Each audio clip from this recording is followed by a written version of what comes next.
Welcome to Who What Why.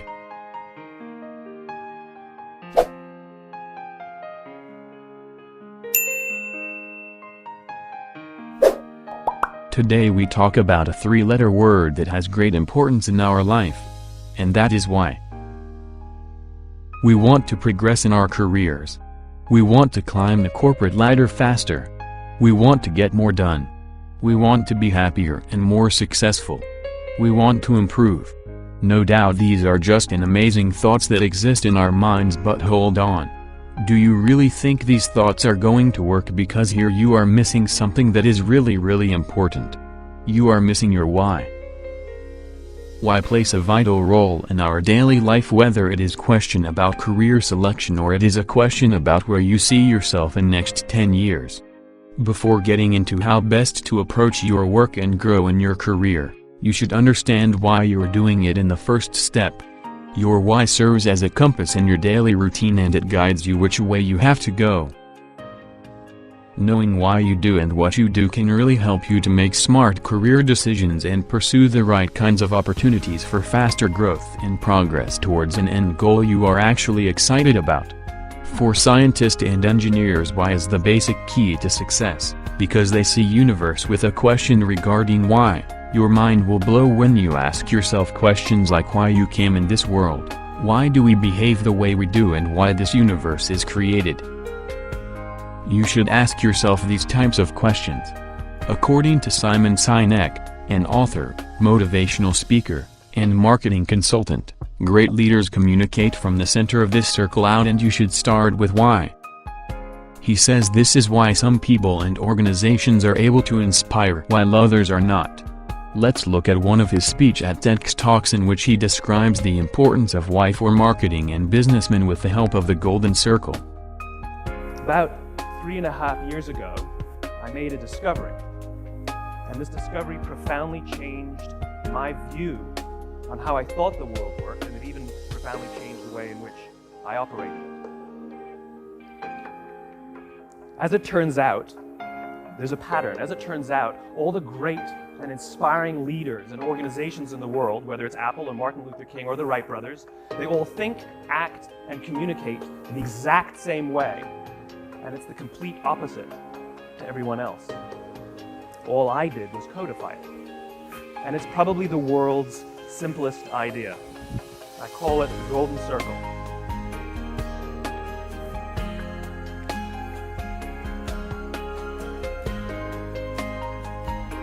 Why, how, what? This little idea explains why some organizations and some leaders are able to inspire where others aren't. Let me define the terms really quickly. Every single person, every single organization on the planet knows what they do, 100%. Some know how they do it, whether you call it your differentiating value proposition or your proprietary process or your USP. But very few people or organizations know why they do what they do. And by why, I don't mean to make a profit. That's a result. It's always a result. By why, I mean what's your purpose? What's your cause? What's your belief? Why does your organization exist? Well, as a result, the way we think, the way we act, the way we communicate is from the outside in. It's obvious. We go from the clearest thing to the fuzziest thing. But the inspired leaders, the inspired organizations, regardless of their size, regardless of their industry, all think, act, and communicate from the inside out. Let me give you an example.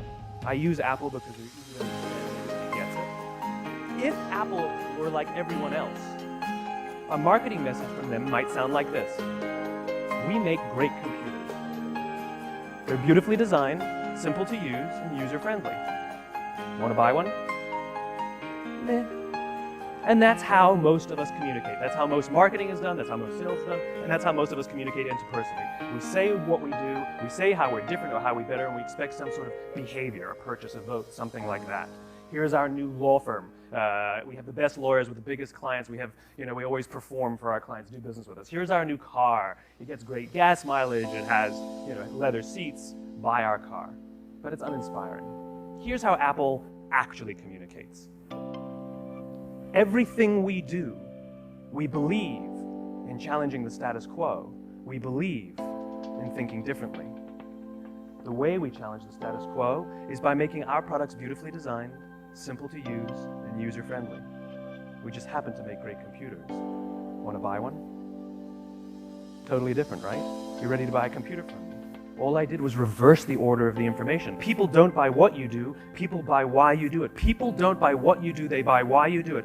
This explains why every single person in this room is perfectly comfortable buying a computer from Apple.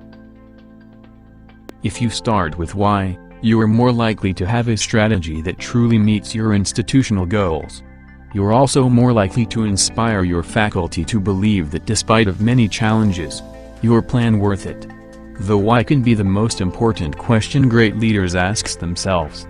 Everyone from Steve Jobs to Martin Luther King has had the why firmly in mind as they led their teams to the mountaintop, and you can do the same for your institution.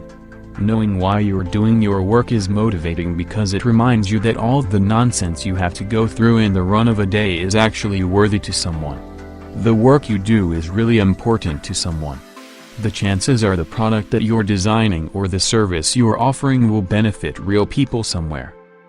Another big benefit to really understanding why you do the work you do is that it orients your decision-making.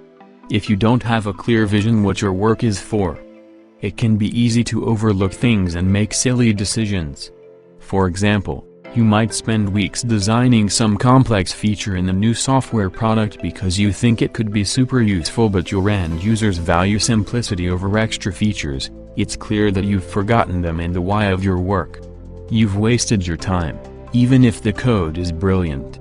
So, please take a minute, sit in a silent environment and think about your why. You will definitely get good ideas that will help you in your career.